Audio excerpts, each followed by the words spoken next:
Örgü eğitimi kanalımdan dünyadaki tüm dostlara selamlar, sevgiler, saygılar. Bu videomda sizlere tığ işi olarak daha öncesinden yapmış olduğum örgü mü dediniz kanalımda yayınladığım modelin iki şişe çevrilmiş halini yaparak anlatmak istedim arkadaşlarım. Interlocking denilen böyle birbirine kilitli diye tabir edilen tekniği kullanarak yapmıştım tığ işi olarak. Şimdi ise böyle iki şiş sever arkadaşlarım için yapmak istiyorum.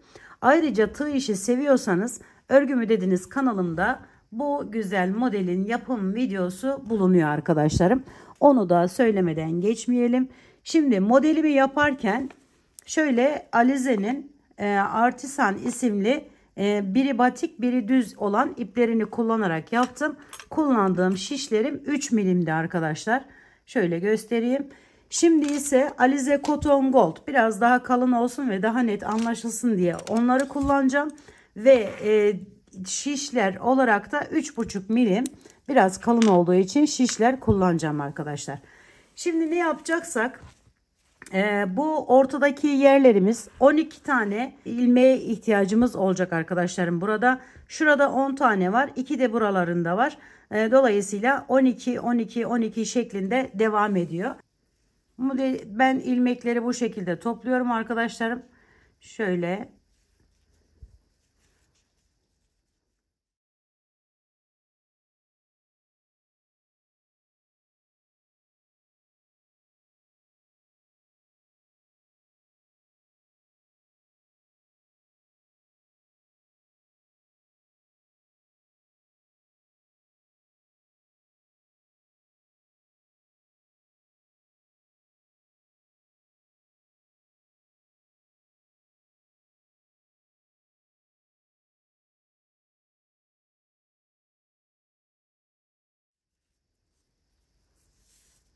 bir tane de bir kenarı için ilmeğimi attım ve şimdi ilk sıraya hemen şu şekilde alıyorum.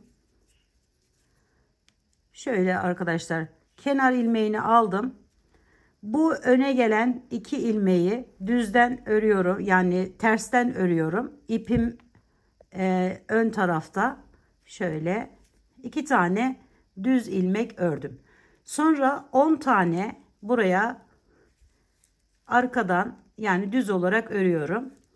3 4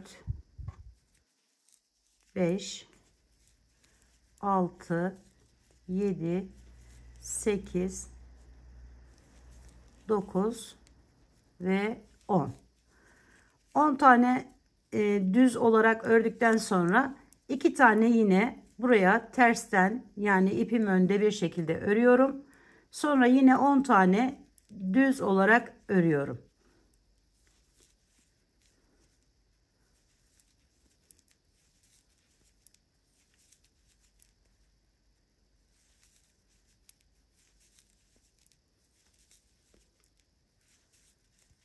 Şimdi 2 tane normalde buraya örmemiz gerekiyor. Bir ördüm düz, 2 ördüm. Bunu çıkarmıyorum. Bir tane de fazladan ilmek atın arkadaşlar şöyle. Ve başlıyorum şimdi. Diğer ipime geçiyorum. Yani 12 12 12 artı 4 tane fazladan ilmek atmamız gerekiyor. Şöyle aldım. Kenardan girişimi yaptım.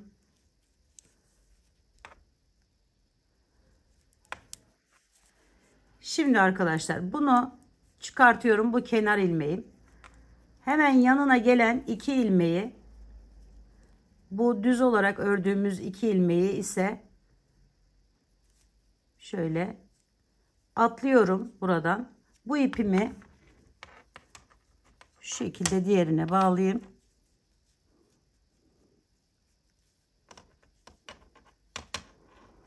Modeli kurarken bir iki ilmek fazladan atın ki sonra böyle sıkıntı yaşamayın arkadaşlar. Şimdi kenar ilmeğini normal aldıktan sonra bakın bu iki ilmeği buna takıyorum. Daha sonra aradaki 10 tane ilmeği şöyle düzden örüyorum. İpim arkada yani arkadaşlarım. Hep bu şekilde devam edeceğiz.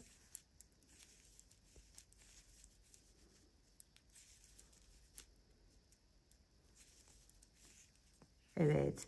Şimdi bu düzlere geldim. İkisini takıyorum yine. Yine 10 tane devam ediyorum.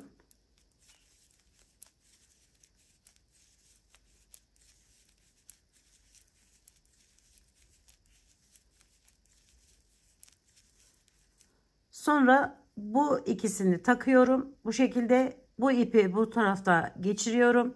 Kenar ilmeğini ben genelde giderken örüyorum arkadaşlar. Buraya gelirken örmüyorum. Daha düzgün durması için. Şimdi bunu örüyorum kenar ilmeğime. Bu iki ilmeği yine atlıyorum arkadaşlar. Şu şekilde. Bu sefer bu tarafa doğru takıyoruz. Sonra ipimizi arkaya alıyorum yine. Haroşa şeklinde oluyor örgümüzün ana temel modeli. Bu şekilde düzden hepsini örüyorum.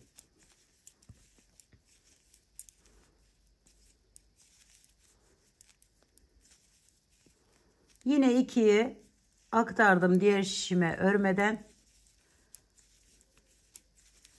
İki ipi aynı anda götürmemek de bu model açısından, bu teknik açısından iyi arkadaşlarım. Çünkü karışma ihtimali çok oluyor. Şimdi bakın bunu aldım. Bunu da aynı şekilde takıyorum, yani üçünü de.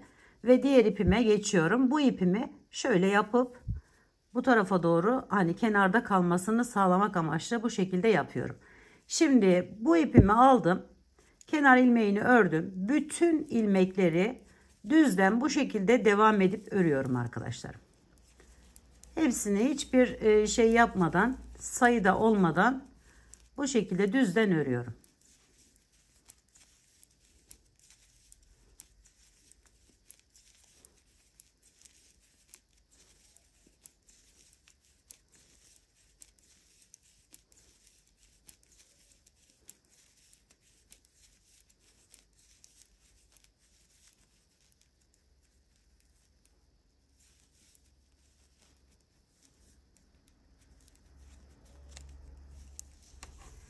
Evet, bakın şu görüntüyü elde ettik. Şimdi arkaya geçtiğimizde kenardaki ilmeğimizi normal olarak örelim. Bu iki ilmek düzdü arkadaşlarım, bakın ön tarafta düz. Şöyle alıyorum ipimi. Bu ikisini ve bu gelen ikisini bu tarafa doğru kaydığı için arkadaşlarım, bakın şöyle kayma olduğu için bu ikisini düzden, yani tersten örüyorum, pardon. İkisini ipim önde olduğu için tersten örüyorum. Sonra arada 6 tanesini 1 2 3 4 5 6. Bakın bu o yana geldi. Şimdi düz olan ilmeklerimiz burada. Hemen yanından 2 tane şöyle tersten örüyorum. 2'yi önce, sonra bu ortadaki 2'yi örüyorum. Yani 6 tane de tersten örüyorum arkadaşlarım, şu şekilde. Ve devam ediyorum. Yine 6 tane düz olarak örüyorum. Şöyle 1 2 3 4 5 6. Diğerlerini de tersten örerek ön tarafa ve diğer ipimize geçiyoruz. Evet, görüntümüz bakın ilk sırada bu şekilde oldu. Sonra diğer renk ipimi alıyorum. Burada yeni başlayacağım için bakın şu kenardan göstereyim.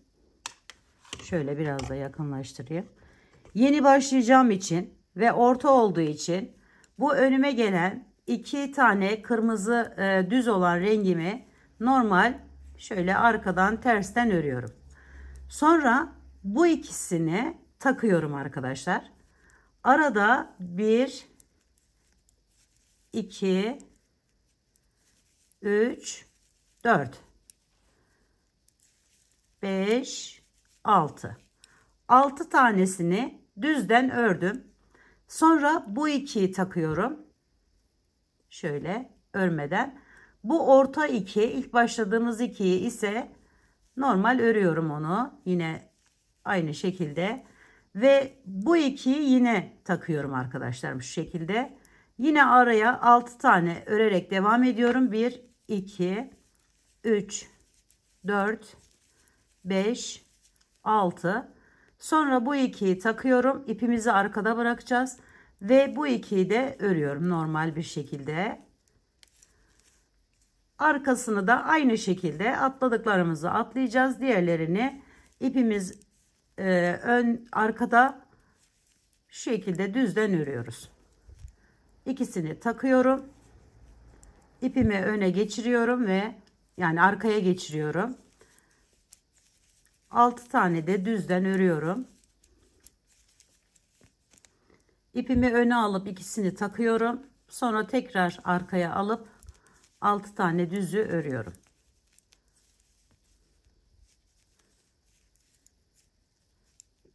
Pardon. İpimizi burada 2 taneyi atladık. Aradaki 2 taneyi unuttum ben arkadaşlar.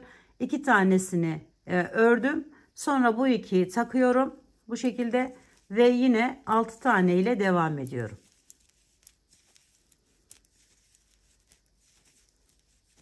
Yine ikisini taktım. İkisini normal örüyorum.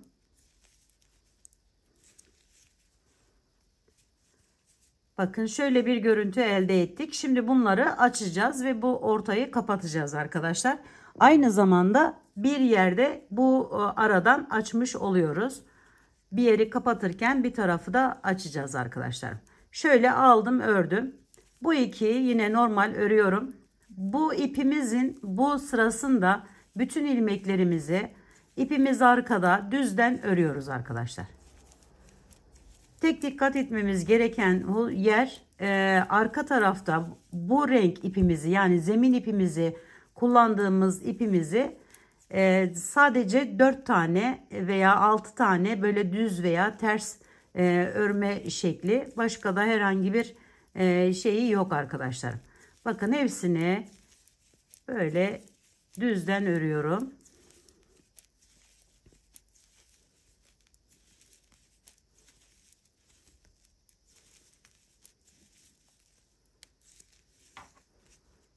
Şimdi geldim.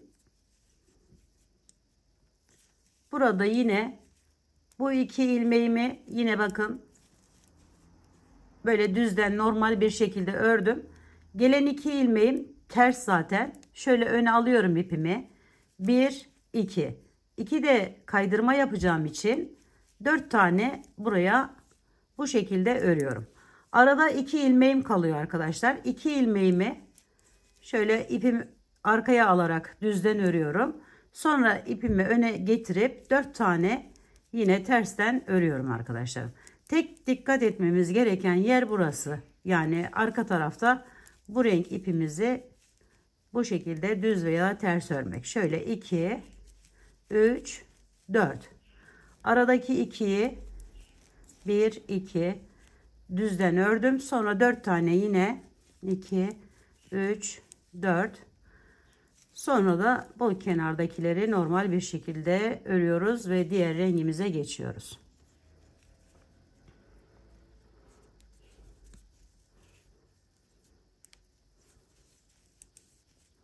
Şimdi bu ipimle yine geliyorum. 1 2.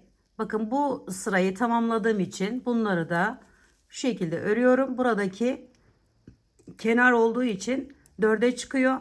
Bu ikiyi ise birer tane kaydıracağım. İkişer tane kaydırdığım için bu şekilde takıyorum.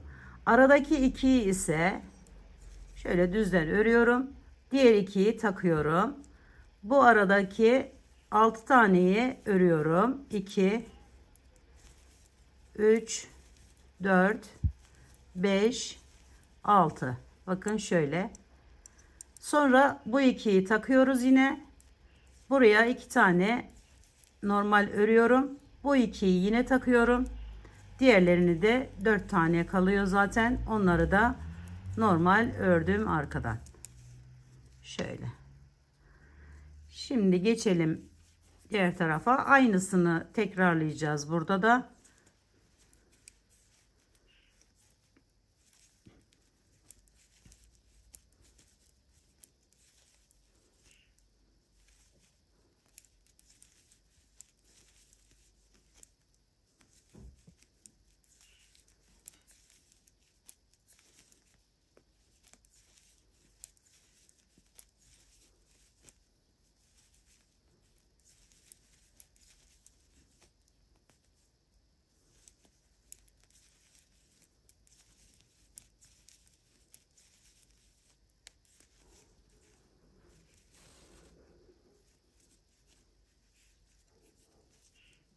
Bu ipimle hepsini düzden örüyorum, devam ediyorum.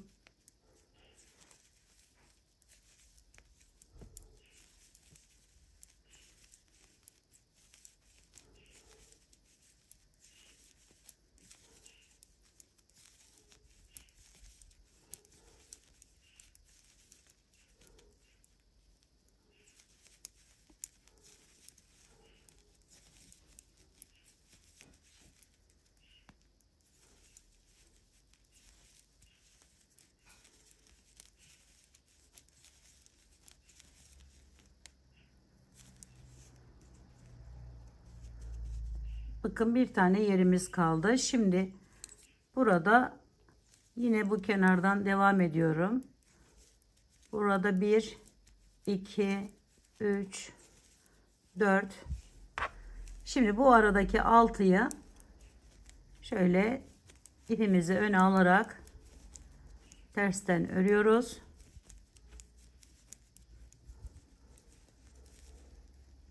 Şöyle 2, 4, 6. Sonra diğerlerini 1, 2, 3, 4 tanesini bu şekilde örüyorum. 4, 5, 6. Diğer 6'yı da tersten örerek devam ediyorum.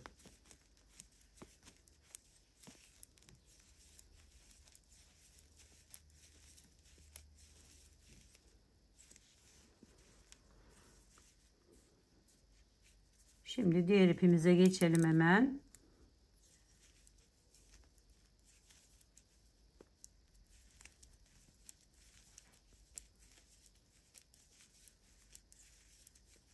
Bakın bu ikiyi de aldım. Ortadaki ikiyi takıyorum. Sonra devam ediyorum. Sayıyı 10'a çıkartacağım. 1, 2, 3, 4, 5, 6, 7, 8, 9 ve 10. Bakın ilk başa geri dönmüş olduk böylelikle. Şimdi bu ortadaki ikiyi yine takıyorum. Ve diğerlerini de düzden normal devam ediyorum.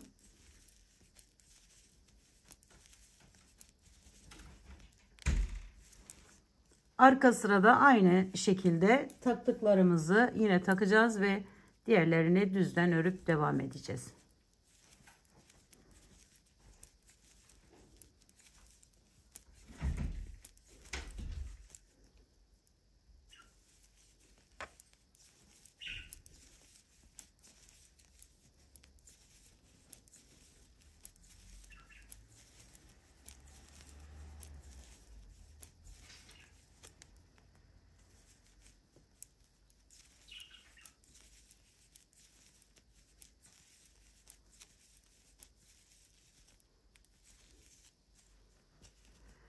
Evet arkadaşlarım, bakın böyle bir görüntü elde ediyoruz böylelikle. Şimdi diğer rengimize geçelim. Bu kareyi tamamlayalım ve videomuzu sonlandıralım.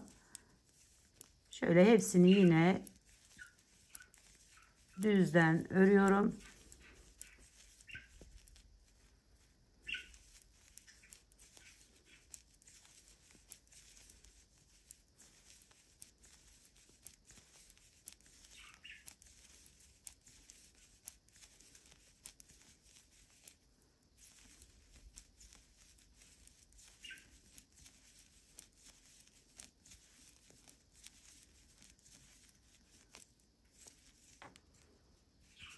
Şimdi bakın, bunu bu tarafa doğru, bunu bu tarafa doğru devam edeceğiz. Ondan dolayı buraya önce şu normal olanlara devam edelim. 1, 2, 3, 4. 4 tane yaptıktan sonra bu arada kalan 6 taneyi ipimi öne alıyorum. Tersten örüyorum. 1, 2, 3, 4, 5, 6.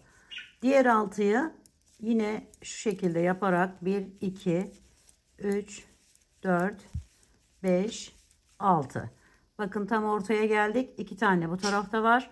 6 taneyi yine tersten devam ediyorum. 2, 3, 4, 5, 6.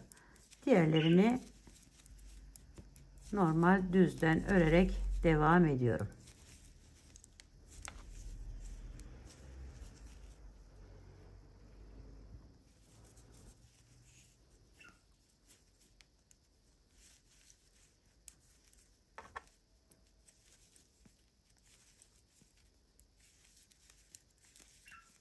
Dört tanesini ördüm. 2 tanesini takıyorum.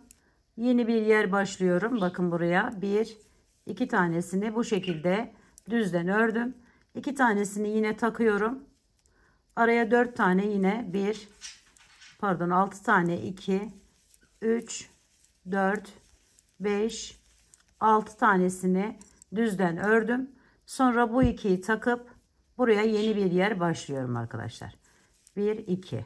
Sonra yine ikisini takıyorum ve devam ediyorum. Diğerlerini düzden örüyorum.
Şimdi bu 4 taneyi tersten devam ediyorum. Bilen ve anlayan arkadaşlarım artık yani izlemeyebilir arkadaşlarım bu kısımlarını.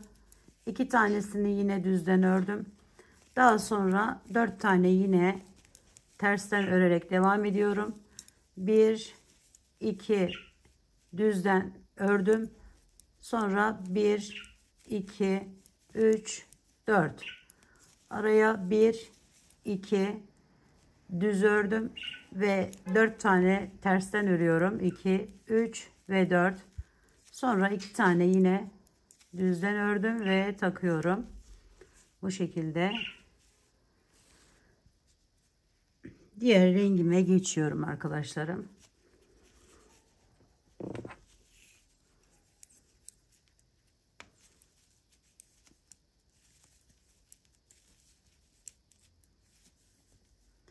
İki taneyi ördükten sonra ikisini takıyorum. Şöyle araya 1, 2, 3, 4, 5, 6. İkisini takıyorum. 2 tane örüyorum. 1, 2, ikisini takıyorum. Yine 6 tane örüyorum. 2, 3, 4, 5 ve 6. İkisini taktım, ikisini örüyorum. Görüntümüz de bu şekle geliyor arkadaşlar.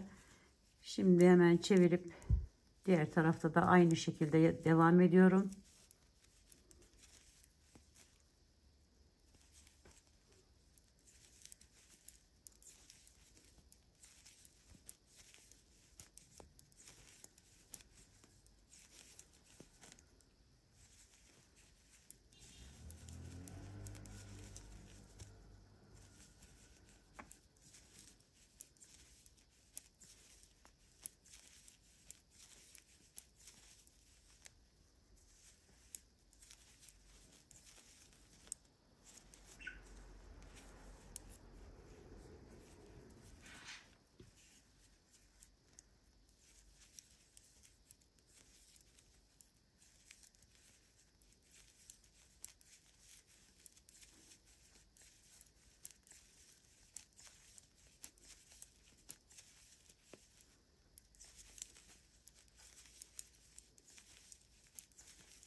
6 tane düz ördükten sonra yine 6 tane tersten devam ediyorum.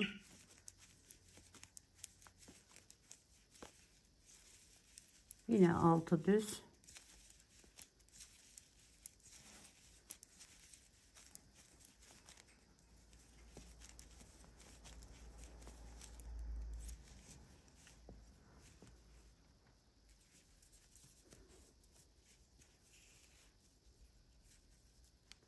İlk başladığımız sıramıza geri döndük arkadaşlarım. Bakın bu ikisini taktım.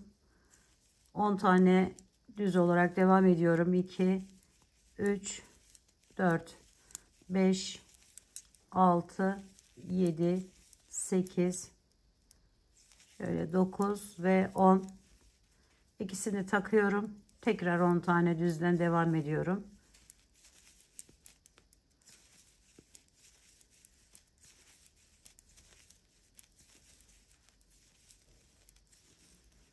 İkisini takıyorum. İpimi şu şekilde öne aldım.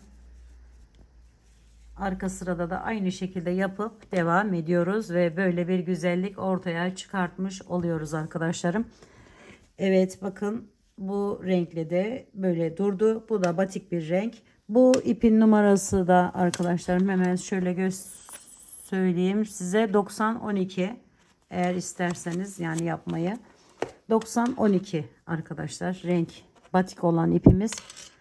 Hangisi hoşunuza giderse, isterseniz düz bir iple, isterseniz böyle batik bir iple yapabilirsiniz arkadaşlarım. Umarım sevmiş ve beğenmişsinizdir. Örgü eğitimi kanalıma abone olmayı, beğenmeyi, yorum yapmayı, paylaşımda bulunmayı unutmazsanız çok mutlu olurum arkadaşlar. Bir dahaki en farklı, en değişik örgü modellerinde görüşmek üzere. Hoşça kalın, sağlıkla kalın. Allah'a emanet olun arkadaşlarım.